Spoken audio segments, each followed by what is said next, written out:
Got another great episode in store for you today. Want to know where the current interest rates are and where the market is headed in 2024? Join me and my special guest, Jonathan Haddad, the president over at Nextdoor Lending, as we discuss what's going on in the market and two incredible life-changing events that just happened in John's life. Make sure to tune in. What's up, everybody, and welcome to the Justin Ford Podcast, where I'll be releasing life-changing principles and valuable information focused on all things faith, finance, family, fitness, real estate, and so much more. Let's go!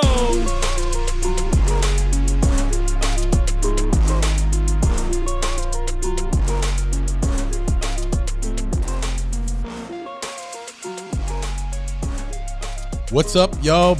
We're back here and we're excited because we have an incredible episode in store for you today. We've got John Haddad, the president of Nextdoor Lending, and he's got some incredible announcements today. And speaking of Nextdoor Lending, I do want to remind you that this episode is brought to you by our friends over at Nextdoor Lending. Nextdoor Lending is a team of professionals that believe everyone should be treated as if they live next door. The founders and team members have more than 150 years of combined loan experience, helping clients all over the country choose the best loan program to help you accomplish your goals. Nextdoor Lending is currently licensed in 26 states and has a team of over 100 loan officers specializing in helping you get the best rate and terms. And so whether you're looking to refinance your home or you're looking to purchase your next home, call my friends over at Nextdoor Lending today at 888-885-3667 or visit their website at nextdoorlending.com. What's up, John? Not much, man. How are you? My man. Nice to see you again. Good to see you. You know, I always love having you in the studio, especially as a new year kind of kicks off. You know, there's a couple of things that I'm sure every listener, you know, is wanting to know, like where are we at and where are we going in the market, right? But before we get into the market, you've had some incredible things taking place in your life over the last 6 months. Mm-hmm. You got not one, but two babies. Yep. You had twins. Yes. What are their names? Yes, Elias and Eliana are their names. Wow. They are almost 5 months old now. 5 months already. Yeah, yep. I remember when you just made the announcement, and it just seems like it goes so fast. It does, man. It's crazy because especially, you know, before they're born, you're like anxious. Yep. And then once they're born, they're just so young. You're like, oh my gosh, I can't believe it. And then you deal with the nights and you're like, oh my God, is this ever going to end? And now I'm like, oh my God, slow down, slow down, slow down. Man, it's like, it's one thing to have a kid for the first time, but you got a twofer. Yeah, yeah. I mean, that's incredible. And you got a boy and a girl. Because sometimes people are like, I just want a boy and a girl, right? And they try for, you know, one or the other. And then hopefully the next one is the opposite sometimes, but you got a boy and a girl all at the same time. Yeah, you know what's crazy too, and I think maybe it's just like subconsciously because, you know, I'm like, all right, you know, like I want to get the boy, I want to get, you know, out of the way because I think that's just how we are. I think every dad wants a boy. I mean, we are, you know, but then, you know, my mom, she goes, you know, but you need a girl though. And I said, I know, like I do want a girl. Yeah. But man, my girl. Yep. I told my mom, I called her, I'm getting emotional thinking about it. I called my mom, I was like, I don't know what this feeling is. I don't know what it is about her. You know, my son, don't get me wrong, he's just like a tank, you know, like I love throwing him around. He's giggling, he's a boy. Yeah. Her though, just like fragile, sweet. She loves dad. She's always smiling when I'm around. Yep. So my mom, I was like, you were right. Like you were absolutely right. I needed this in my life. Oh yeah. You know, so I've got obviously two daughters and two sons. And I think at least I can speak for most dads. Most dads want a boy first, right? Because you're just like, oh, I want a son. Toss the ball around, you know, my guy. But then when you get that daughter, it changes everything. I wonder what it is too, man. It just brings a whole different light to your world. If that makes sense. It's like this softening, right? It just kind of softens your heart when you have a daughter. So 5 months. Are you guys sleeping yet? No. No. Honestly, they're really not bad. He's a bit worse than her during the night. She'll sleep during the night. Yeah. Like her mom. All right. Love you, babe. He's like me. He's very like anything happens, he's up right away. Yeah. So that's been pretty tough. Do they have like similar patterns that they follow? Because I know a lot of times, you know, babies, especially twins, sometimes do they eat at the same time? Do they Like, did they have a lot of similarities? Yeah. So Lauren, we are very fortunate. So Lauren she's been at home with the babies, and we have the ability to do so, and that's something that she wanted to do and pursue. And so she does a lot of that, really keeping them dialed in. Yep. She works her best, but she always tells me she loves like once I get home because it's a lot easier. Obviously, with me taking one. Yep. So she tries to keep them on schedule, but they are a little bit off just because she has to go back and forth balancing. Between the two of them. Kudos to Lauren. I know, you know man. what I mean? Not again, brand new mom, not just to one, but two, all at the same time. Can you imagine? Like, there's people out there that have like triplets and quad, whatever they call them, quadruplets or something. Can you imagine having 4 kids at one time, all brand new, just born? No, or triplets, just running around too, just going nuts, right? Like not, they're obviously the crawlings around the corner. Oh man, wait till they're running and tearing stuff up. How is that? How's that process? Do you remember that? It's fun. Yeah, but you'll be chasing them all around. Were you ever nervous when the babies? No, I don't think I was nervous. Like falling down the stairs. Oh, of course. Yeah, you always want to make sure that you safeguard that stuff. Yeah, but no, I mean, I think you, especially because you have 2. Yeah. Because we have 4, there was always people who had their first like, how do you do it with 4? I'm like, after the first one, they're not going to die. They're not going to like, it's like they're fine. Just let them be, right? So I think it gets easier after the first one. It does, and it's fascinating just because you now really have to look over a life. Oh yeah, for the first time. And I was reading somewhere they were saying that it's very difficult for people to understand maturity until they can have children. Right. And it's because what the argument is from a psychology standpoint is you now truly are the only person responsible for another human. They cannot do anything without you, and they can't depend upon anybody else. That's it, right? But and their parents. It's fascinating. Yeah, it is, because you have to step up from a responsibility standpoint. Yeah. That's awesome. We've got some other things that we want to talk about as well. But before we get into that, I know everybody that's listening right now wants to know, what's going on in the market and where are we going? You were on the show, I think, last year, and you were kind of talking about, matter of fact, I remember in 2022 when you and Doug were on the show, that's right when things started to change. I think it was in the fall of 2022, right? And we were talking about where are things going, what's going on, and you kind of like forecasted even into the first quarter of 2024. You said, we'll probably start to see some changes. And so where are we at right now? And where are we going? So the changes are happening. We were on the podcast last year with Sean, and we talked about towards the end of last year rates coming down, and that definitely happened. There's a potential for 3 rate cuts this year, and so whenever that news comes out, what happens is you have to understand the investors react to that right away. Right. Now don't get me wrong. Once they do slash rates, then rates will go down lower. But investors, once they hear that news, they start to get more privy to wanting to help drive rates down. So what do? They'll put their money into the bond market and they'll drive interest rates down by putting money in the bond market. Yeah. So we started to see that towards the end of last year, and we had the best pricing we had in a very long time towards the end of last year. It's now mellowed off right now. But again, they're really anticipating rate cuts here, March, April, May, June. I mean, just don't be surprised to really start hearing and listening into it. Could it be that it's because it's an election year? The conspiracy theorists would say yes, and I also would say absolutely. And regardless of presidency, right, too, yeah. by the way. It doesn't matter which party's in office. Matter. But if you look back over however many years, the election year, it's funny how gas prices go down and food prices come down a little bit and mortgage rates come down. It's like, what happened the last couple of years? I know, and it's only for, they're short-lived, and it's just part of the political process. Not just political process, also think the economic process, right? Process. So used to it by now. But I agree with you. I don't care your affiliation. Right. You want some things to be able to look what I did, look what I accomplished, look what I've done kind of situation. And so that's what helps people quite a bit. So where's inflation at right now? Because I know, and even for the listener that maybe doesn't really know how interest rates work and how inflation works, because I think we just came out of the biggest period of time, at least to my knowledge, and you can correct me if I'm wrong, of interest rates at an all-time low. Like we didn't see, when was the last time we had a rate increase really,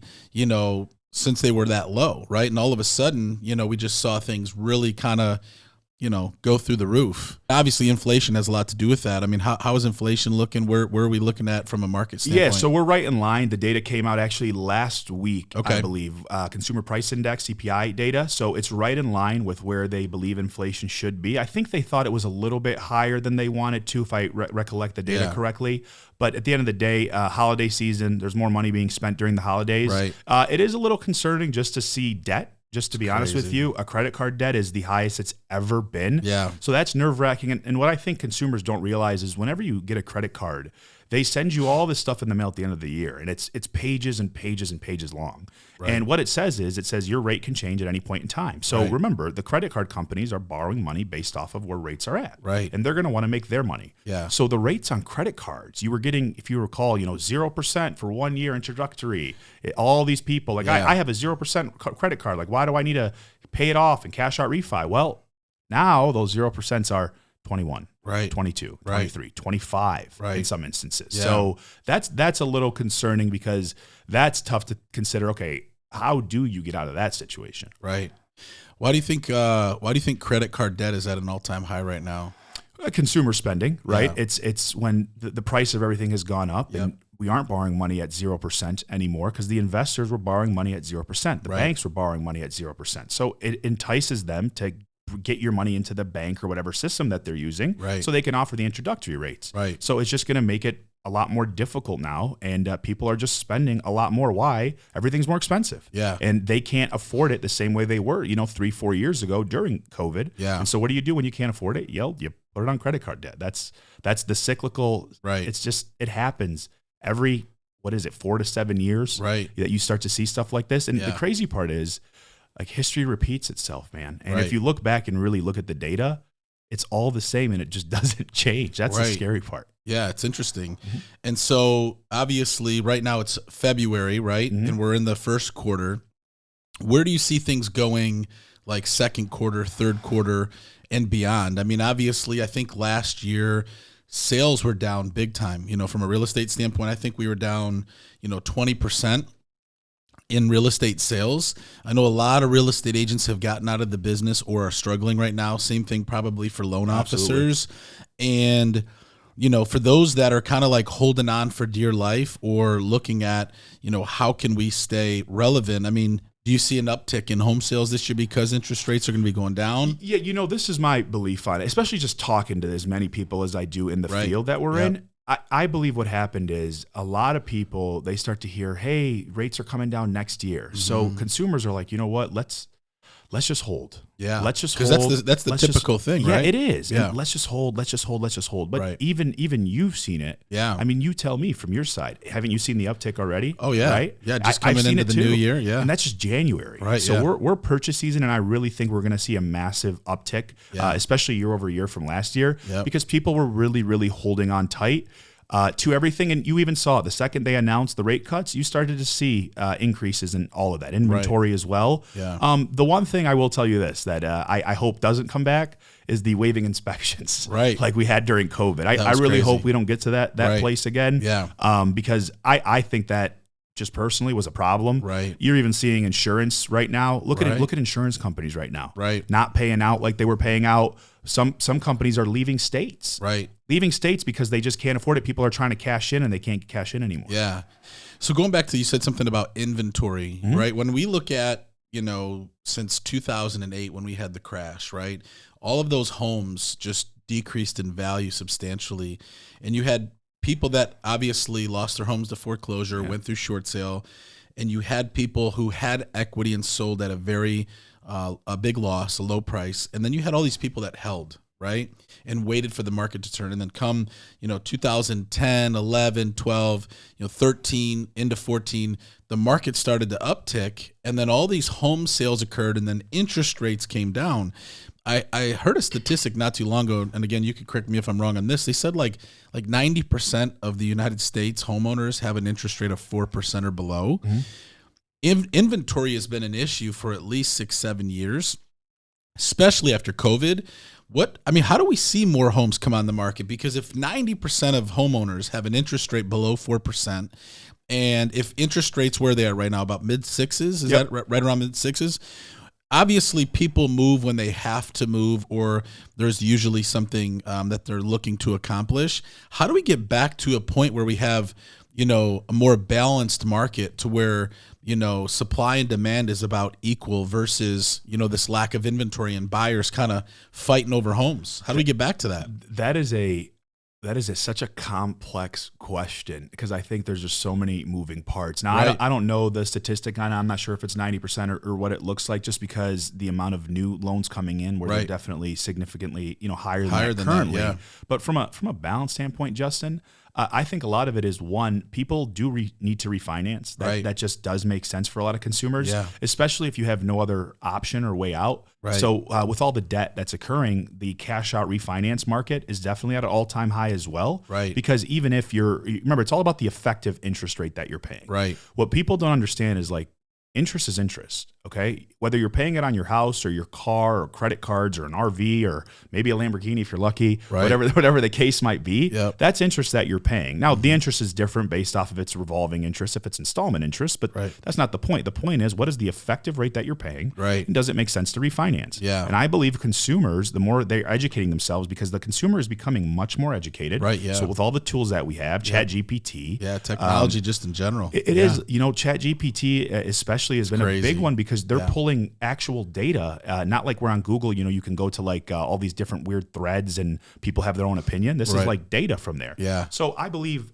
you're going to see a lot of that this year, Yeah. and that'll be part of the start. It's going to start leveling the playing field, because they're Yeah. going to have to take a higher rate. Yeah. But if they're at a 4 or 3.99, like you said, and then they just have to go to 5.5, that doesn't seem as, detrimental as a 6.5%. Right. So I believe that's how it starts. And then from there, over the next 2 years, 2025 especially, will be a massive year. That's what the data is indicating. So Yeah. Fannie Mae, one of the largest investors that backs mortgages, Yep. they're the ones that are talking about 2025 being one of the biggest years in residential real estate and mortgages specifically. I know a lot of people probably listening don't even know what's going on. How does all of these countries, because there's a lot of countries that are forming this new currency, right? I think it's like Russia and, China, and I think Iran. There's a bunch of countries who are saying, you know what? We're no longer going to support the dollar or back what we do by the dollar. They're creating this new currency. How is that going to affect, what we see here in the United States? And how is that going to, affect the housing market as these countries are pulling away from the dollar and kind of creating their own currency? That's fearful. And, Yeah. and you know what else is, I was reading something recently, and someone fact checked me on this, but Yeah. they're talking about companies like BlackRock Mm-hmm. buying so much crypto Right. currency. Yep. So when you start seeing some of the largest organizations, right, start Right. to buy things such as cryptocurrency, Mhm. I think that's a reasonable question to start asking is, okay, what does happen to the dollar? Right. Because right now, the way it works is, people do work off the American dollar, Right. especially investors. That is Right. what they're looking at on a daily basis. All around the world. It is. And Yeah. the problem is, we have a fractionalized banking system, Right. and people just are starting to not like that. They're Right. starting to get scared of it. You started to see things happen with Silicon Valley Bank, where they had to get bailed out Right. because companies like Roku and Circle were coming and asking for their money, and they were like, we don't have it. Right. So then all these companies are bailing them out. So what do? Well, you get a lot of very intelligent people Right. that have a lot of money that are in different countries, and they're starting to get, think about it. 10, 15 years ago, these other countries, even Russia, they didn't have the same information that they have today. Right. Now they have so much more information. They know exactly what's going on. They're highly intelligent, and they're going to start making adjustments to protect themselves in the Right. long run. So Yeah. what does it do to our dollar? I think you're going to start seeing it play out. You saw an idea of it during Brexit, I think in 2016, when that all occurred. Yeah. And that drove interest rates down heavily because people were like, what's going to happen? What's going to happen? Right. Now it played itself out and it level set, but then you start getting all these other countries bought into this. Yeah. And now one by one, people are exiting all of the, the currencies and starting their own. Yeah. What do you do? Yeah. What do you do? I don't have the answer to that, but I think it's a real issue to start thinking about. Yeah. When you think about the real estate market and the mortgage market, how can people prepare, because obviously it's like, even with COVID, like we just weren't ready for that. Like nobody anticipated that happening. And it actually worked great, for sellers, right? Wild. It was crazy. But like, how do those that are listening right now, prepare to make, wise financial decisions when it comes to purchasing or when it comes to refinancing, because there might be a lot of people listening right now who are just renters, right? And just waiting for that. And you've done a really good job on sharing this as well, even in our team meetings. You have a lot of people say, well, I'm just going to rent. I'm going to wait for interest rates to come down, or I'm going to wait for housing prices to come down. I don't see housing prices coming down for a while. If it would have happened, it would have happened. Right. What would you say to those that are either renting right now or are just waiting and feeling stuck? Because I remember a lot of people back in 2008 before the crash. I was just having this conversation with someone the other day. They waited and they missed the opportunity to cash out on all that equity that built up. So it's kind of, I guess, a two-part question. What would you say to sellers who are kind of on the fence? And what would you say to those that are like renting or thinking about buying that are just like waiting? Because the overall rate, right? Because you've said when you look at the rate, right, you can't just look at the rate. You've got to look at the whole big picture. Listen, forget the rate for a second. Here's what I tell people. Think about your level of risk, okay? So you have to start looking at life from a risk standpoint, okay? Right. Do you want to take, do you want to take less risk? Do you want to take more risk? What kind of risk do you want to take with your investments? Right. That's what it is. And everybody says, well, what about 2008? Well, listen, for every person that went through that, I can show you 10 people that became millionaires, right? Right, exactly. So you tell me, what does every book tell you? What's the best thing for you to invest in? Right. What's every billionaire tell you? What's Real estate. every millionaire tell you? Absolutely. Every single person says that. So ask yourself, can you tolerate specific risk? Right. As a renter even, okay. The risk that you're tolerating right now is low risk because you are renting. Okay, that is a low risk situation. Right. God forbid something ever happens, you get yourself out of that risk. Right. Great. Okay, well now, if you want to increase your risk, you buy a house. And what if something does happen, but now your house is worth $100,000 more than it was? Right. So in the event that something does happen, now you have the ability to sell it. Yep. Now, I'm not saying that it might not happen, but the reality is that's what history tells us. So look at the data and make the decision for yourself, but don't let people scare you. Right. And it's the fear mongering that's just absolutely wild. Yeah. They try to scare you into thinking and then the worst is they show you examples of I told you so, I told you. Well, for every I told you so, I have so many situations where I can show you, look what happened. Look at the greatness that this happened because this individual took a risk. Right. Exactly. So for the renters out there, listen, it's okay. There's nothing wrong with rent. Let me be very clear with you. Nothing at all. But if the dream for you, if the future is home ownership, that's the way for you to gain generational wealth. Right. There's no other way for you to start doing it. Right. Outside of you stepping in that direction so you can start learning how to budget, how to manage money, to look at your equity. Think about it like a potential retirement opportunity. Right. If you pay down your home and this is the only thing you're going to have, your biggest financial asset, and you put yourself on a 20-year mortgage and you're 40 years old and you pay it off by the time you're 60, well, now you have an opportunity to look into a reverse mortgage when you're 60 plus years old, which is a retirement opportunity. Because you're looking at yourself right now, you might not be able to save enough money for 401ks right now because of life. Yeah. But if you can afford to make a payment and have it paid off in 20 years, that's a potential risk to look at. So start thinking long term and stop focusing on the short term. Yeah, because if you're going to make that monthly payment, you might as well pay it into your own equity, right? Versus the person that owns the house that you're renting from's equity, right? Because you're going to pay that monthly payment anyway. Might as well be towards your future. 100%. And if that's the only future you can set up, that's an amazing one to have set up. Yeah. People don't realize that. It's okay. Yeah. Use the house, leverage it in your advantage, not someone else's. So for the renters out there, just think about the long-term play. Yeah. Now let's flip it a little bit for the real estate agents that are out there, because we have a lot of real estate agents that listen to the show. And I talked to quite a few of them. Matter of fact, I had lunch with one yesterday who's actually going to be giving you a call. Okay. He's been using a guy and he's just like, man, the guy I use, he just takes forever to get a deal done. A part of a real estate agent's success is having great partners in the business, right? Being able to work with a lender that knows their stuff, not just knows how to fill out an application, but knows their stuff, knows how to get the job done. You've been able to, at Next Door Lending, you guys have done some incredible things. You have over 100 loan officers. You work with a lot of, real estate partners, not just here locally in Michigan, but all over the country. You guys, what were your numbers last year in 2023? We finished a little over $800 million, $828 million, and 22,911 clients helped, I believe was the exact number. 2,911 clients helped, just under $1 billion. Obviously, you're doing something right. Yep. Right? And so for Why is it important for a real estate agent to work with a lender that knows their stuff?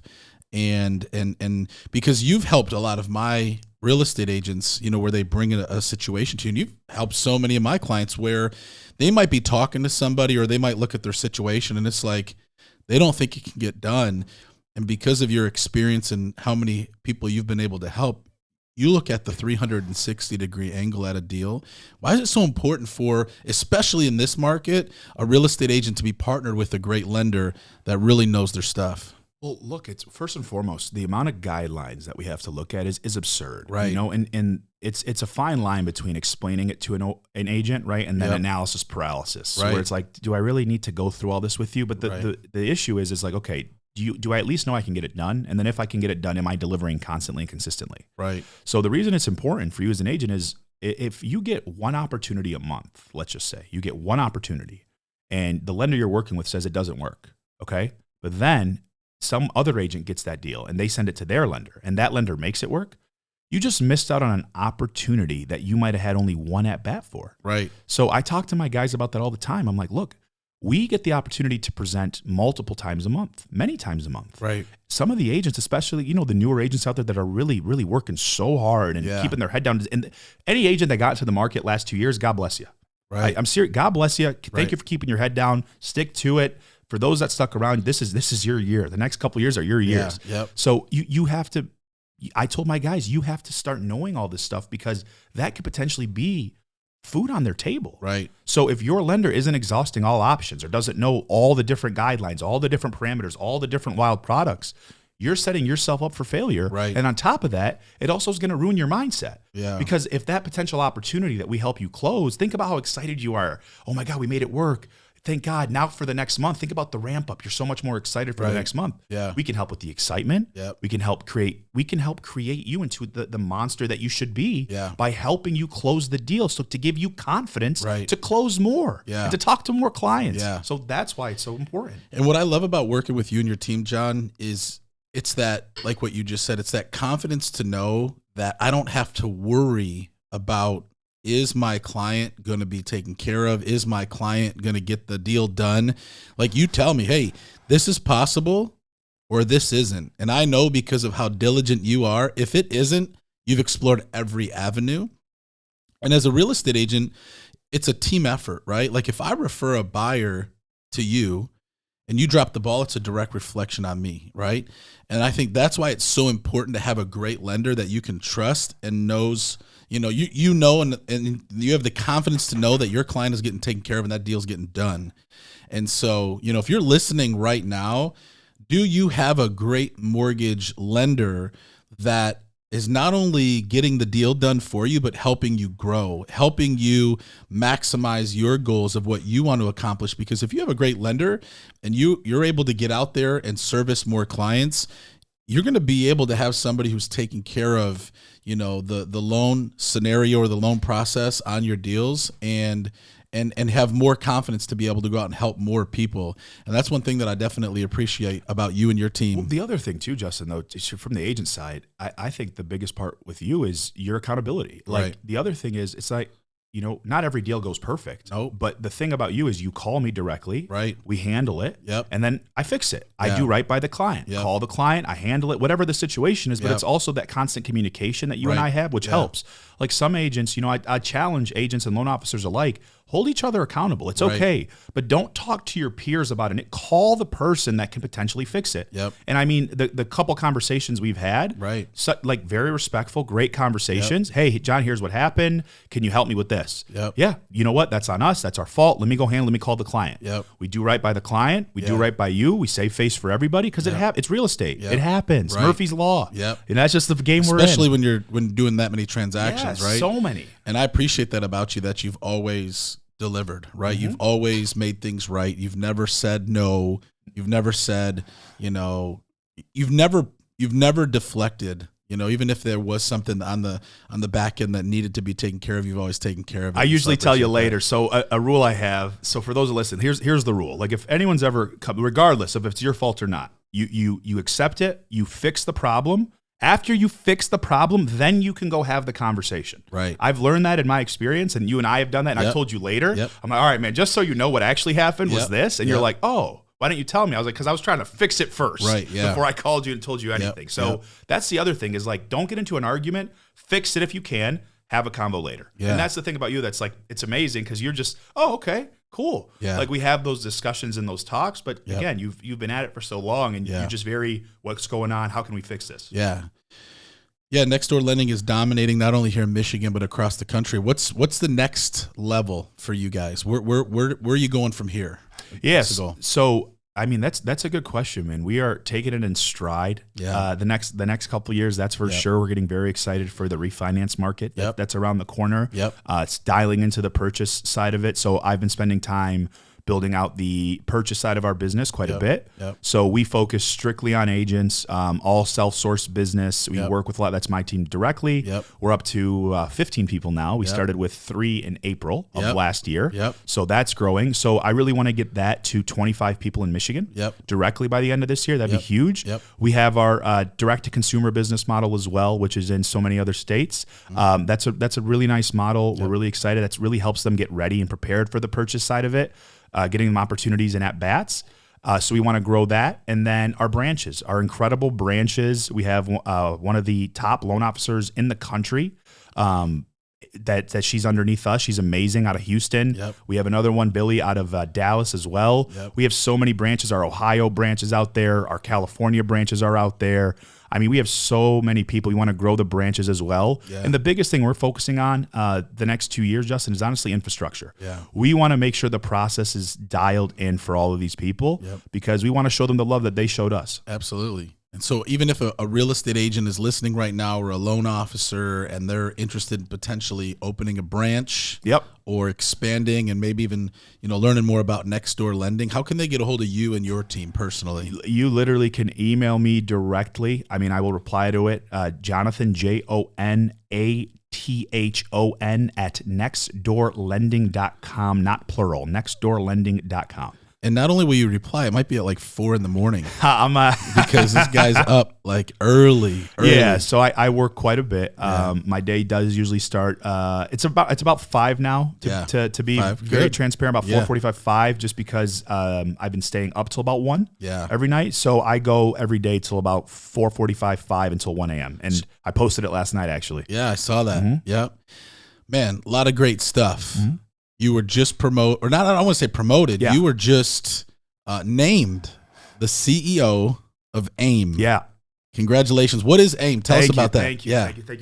So this has been, yesterday was day 1 for me. And I'll talk about it a bit. And here's what I'll tell you, man. It's so fascinating. So it puts me, in a position to where I am leading many of the mortgage brokers in the country. In the industry, it's a very amazing opportunity that has been placed upon me. And I will tell you, it's also something very new for me. Being in the limelight a lot more. Right. So yesterday was day 1, and I had so much love and so much support, and then I also had a lot of hate. Which is going to be there is. This is new for me. This is new because it's hard for me. I think it's hard for anybody, but I had such great mentors and I've had such a great team. Shout out to the team at AIM, honest to God, behind the scenes. I mean, man, Jen Leonard, Cliff, just amazing human beings that just got me prepared, got me prepped and ready for yesterday. But you have to learn how to navigate that public life because it's hard for me, like when someone's never met me before and I'm like, what are they talking about? Never met me. Because I know where my heart is. I know, what I believe. I know how much I love people. Right. So learning to navigate that's been fun for me, but it's like all you got to do is focus on the people that love you. That's it. And then the ones in the middle, there's some in the middle right now who are asking amazing questions and they're allowed to question, right? They're allowed to, why is this decision made? Why? Those are the ones where it's like, let me show you what I'm made of. And I'm so excited to showcase to them and really help grow the broker channel. So AIM is all about showcasing to people how and why mortgage brokers are better for the consumer. The data is out there and we are here to make it bigger and bigger and showcase to the consumers that you need to use a mortgage broker. There's no ifs, ands, or buts. We are cheaper across the board. The data is out there. And especially for minority clients that are minorities or underserved communities. we are cheaper for them as well because we have different products that we have access to than the retail side. So people are afraid of this organization. People don't like it. There's a lot of money put behind trying to shut it down. And I have been given the opportunity to really help keep pushing us forward and build upon what the previous Katie Sweeney, who I have a great relationship with, shout out to Katie, to help build and move forward what she built as well. So it's fun. I'm excited to learn and be in the public eye. I'm going to have to learn to navigate through and just deal with the emotions and keep that mindset super strong. Yeah, and I think anytime you reach a level where you're known by people who don't really know you, there's always going to be people who judge, right? Just based on whatever reason why. You know, when you think of any person who's ever done anything significant in life, they've got haters, right? Like I was just reading in the Bible yesterday, you know, where Jesus was, you know, 1 minute he was being praised, you know, by people, and the next minute those same people were yelling, "Crucify him." And if you think of an individual who never hurt anybody, but came to serve and to love and ultimately die for people, here you have people who just don't like who he is or his agenda because he came to shake things up. And so when you think of Jesus, or even Mother Teresa, like her whole life was to serve and give, she had haters, right? That's crazy. I didn't know Mother Teresa had haters. And it's like, you know, it's like you said, you focus on what your mission is, you focus on those that you're there to serve, and you just block out the noise. There's nothing else you can really do. No, that's it, man. And it's just so new, and I want to be the best version of me, and I want to work hard, and I've gone through my fair share of demons as we all have. That's okay too. Like that's the cool part, man. Cause it's like that stuff starts to come to light and all this fun stuff. And it's like, all right, that's okay. Like this is part of the journey. This is part of it. Just keep showing up every day. Keep that smile on your face. That's all you can do. And just propel forward, man. And just show people that you're just unstoppable. Absolutely. I'm a force. And that's the way I think about it, you know, and I've had great mentors that have helped me get into this mindset, because it takes a lot to get into a mindset like this. It takes a lot. It takes an army. And that's why you're the CEO of AIM. Yeah. You touched on something, and I want you to clarify this for those that are listening. What's the difference between a mortgage broker and what's the other term? A retail. Just retail. So what's the difference between those both? Yeah. So name like who would be retail? So don't make me do that. Okay. I not a person. So big banks. All right. Like, so big banks. Bank of America. There you go. You can say it. Yep. Yeah. PNC. Keep going. Yeah. All of those. Flagstar. Fifth Third. Those are banks. Yep. Right? Yeah. So a lot of those banks, okay, they're going to have a lot of different overlays. Right. And so the overlays, that's okay. It's to protect themselves. But that means you're not getting access to all the products that are actually on the market. Right. You're limited, basically. You're very limited from that perspective. And then there's a lot of different things tied into the retail side of the industry as well. Because a lot of those, not all of them, because there are some really special people on the retail space. I grew up in the retail space, and I'm grateful for it. But for the consumer, when it comes to pricing, there's just not as much baked into things like, you know, there's no Super Bowl commercials, for example. Right. Okay. There isn't a bunch of different commercials that we're doing. There isn't a massive marketing budget. Right. There isn't all of that's being spent. And the only way these companies are making money is from mortgages. Right. So there's only one way to pay for it, to bake it into the pricing on a loan, which again, that's fine. That opportunity might work for some consumers. They might not care that it's only a difference of XYZ because they want a certain process. Fine, no problem. But here's what I will tell you is this. The broker market share is growing drastically. Over the last 10 years, it's grown over 10%. Wow. We're into 20+% market share for mortgage brokers. It's going to continue to grow, and people are afraid of that happening. Right. But it's not going to stop because it is a better opportunity for the consumers. You get a better deal, and you get a very high-level individual on a lot of these transactions that know exactly what they're doing and know how to read all the guidelines. Absolutely. So that, to me, is going to be the biggest difference for you. Is just the pricing that you're going to see. It's the expectations that you're going to get set, and it's the delivery that you're going to get. Yeah, because if you're a real estate agent and you have a client who is looking to get pre-approved, especially if you're working with a new buyer, they don't know. You know what I mean? It's our job as real estate agents to assist them and help them along the way. And I'll say this, and then I'll have you comment on that. Every time somebody comes to me with a pre-approval from anybody, whether it's a retail, which a lot of them are, I always say, listen, get a second opinion. talk to my guys over at Next Door Lending, get a second opinion. And I'm confident that when you look at both, right, working with Next Door Lending because they are a mortgage broker may be a better option for you. And I would say 95% of the time, they want to work with you guys because you're able to do more for them.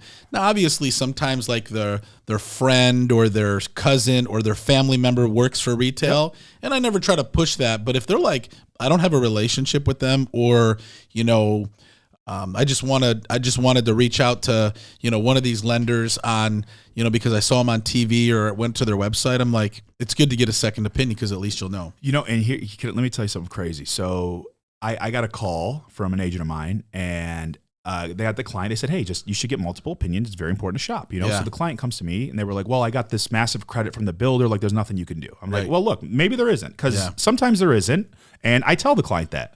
Well, the builder was working with a retail lender, okay? Doesn't matter who. Yeah. So the builder was offering a $15,000 builder credit only if you use the preferred lender, which is fine. That's fine. So I'm like, okay, let's take a look. So I look at it, $15,000, and then the client's getting a rate in the low sixes, okay? So I'm like, oh my gosh, that's a good deal. And then I look, and they're charging $15,000 for the rate in the sixes. Hear me out. That's crazy. So they're charging $15,000 for the rate in this low sixes. Yep. And then they're giving a $15,000 credit. So they're basically making it a 0-point option, right? Yeah. So you'd think maybe I can't do anything. Well, turns out I can. Yeah. So I was able to give the client the same rate with no points. Yeah. And then I told the client, I said, don't use their title company because they can't legally make you use their title company. Right, yeah. Use a different title company because they're about $1,000, $2,000 more expensive than average. Right. And the client took it. And it reduced their overall everything. So who cares about your $15,000 credit? Right. You're using a different title company. Right. And then on top of that, I'm giving you the same rate. I'm saving you $2,000 even with your $15,000 credit. Right. How crazy is that? At the end of the day, so it's like people need to know their options. Yeah. And as real estate agents, as we're working with, a lot of clients, we need to have those great resources and relationships to be able to give the client an option. And speaking of opportunities and to create more relationships, I've got a great opportunity for you that you can increase your client base as a real estate agent. Check it out. Are you a real estate agent looking to sell more homes this year and make more money but not sure how? The answer is simple. You just need to talk to more people. Being a real estate coach and teaching thousands of real estate agents all over North America and personally selling on average 100 homes per year, the thing top producing real estate agents have in common is that they use systems and technology to get in front of more people and have more conversations about real estate. And the system I use every day to ensure my success in real estate is RedX. RedX is my secret weapon for success in this competitive world of real estate that allows me to take 7 to 10 listings on average every month. RedX provides me with the highest quality homeowner lead data, phone numbers, and industry-leading communication tools to connect with homeowners actively looking to sell, giving you the edge to be the first agent in the door. RedX's triple line power dialer will boost your conversations, connecting you seamlessly with more motivated homeowners ready to sell, allowing you to leave pre-recorded voicemails effortlessly for those that don't answer. But that's not all. Say goodbye to time-consuming neighborhood farming. RedX provides you with phone numbers and addresses for homeowners in your area in seconds, making prospecting a breeze. How about investors and landlords, pre-foreclosures, for sale by owners and expireds? RedX is your all-in-one prospecting solution. Don't miss out on the opportunities waiting for you. Take the first step towards increased production, more listings, and long-term success. Visit sellmorewithredx.com right now to start your prospecting journey with the most accurate contact information on the market. And because you're a listener of my podcast, RedX will waive your $150 setup fee. Go to sellmorewithredx.com and start selling more homes today. And so when you think about, working with more clients, right, you want to have that team in place. And that's, again, one thing I love about working with you at Next Door Lending is you're always there whenever I need you, even for myself, my agents, and, anybody that I've talked to that has used you after working with you guys absolutely love you because you're on top of things. And it's just so important in this business when you're working with a lot of clients to make sure that the client is getting the best case scenario to create the best outcome. Yeah, and it's crazy too because just watching your team's growth has been unreal. You guys are on fire right now, and the personal team I know is growing, and you're teaching them everything, and they're dialed in right now. So it's crazy because I was talking to my guys. I'm like, man, we need more people because of the amount of opportunities that you've put in front of us when you're talking to consumers. And so it's just so mind blowing to watch you operate as well. Yeah. And I just want to make sure you know how much I appreciate that because for sure. I don't think people realize. My favorite thing now in the world. I'm sorry, I got to say this. Sure. I was thinking about this the other day. I have to say it because it might ruffle feathers. Yeah. Somebody said the art of cold calling is dead, and I said you haven't met Justin Ford. I swear to God, I said you just haven't met Justin Ford. I said you're out of your mind. Yeah. If you think the art of cold calling is dead.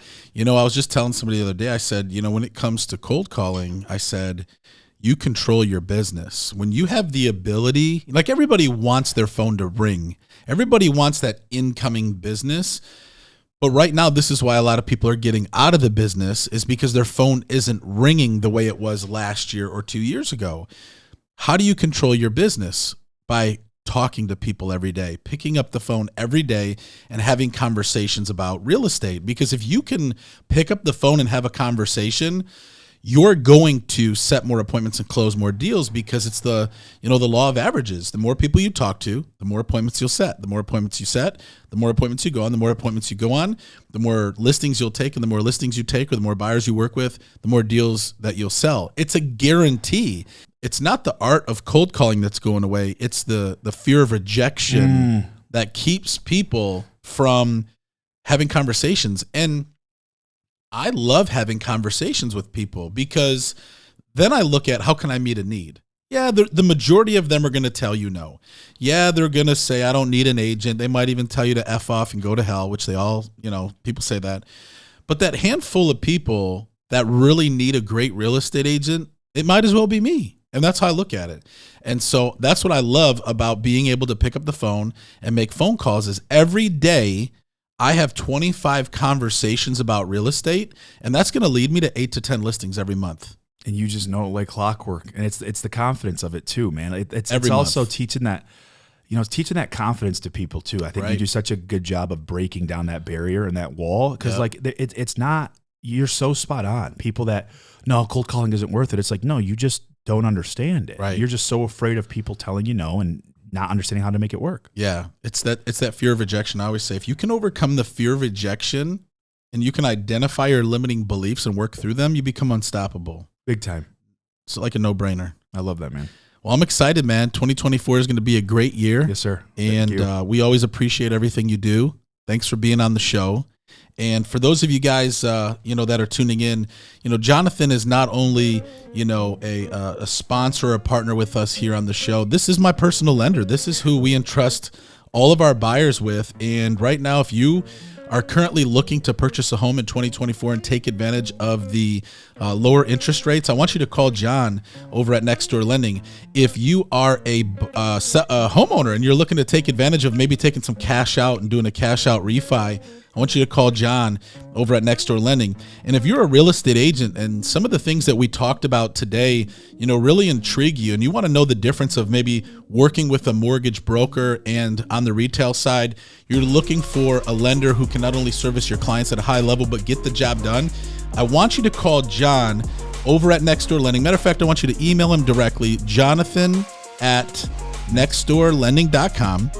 And you can also call 888-885-3667 or visit their website at nextdoorlending.com and ask for John Haddad. Yep. John, I appreciate you, man. I appreciate you, brother. Thank you.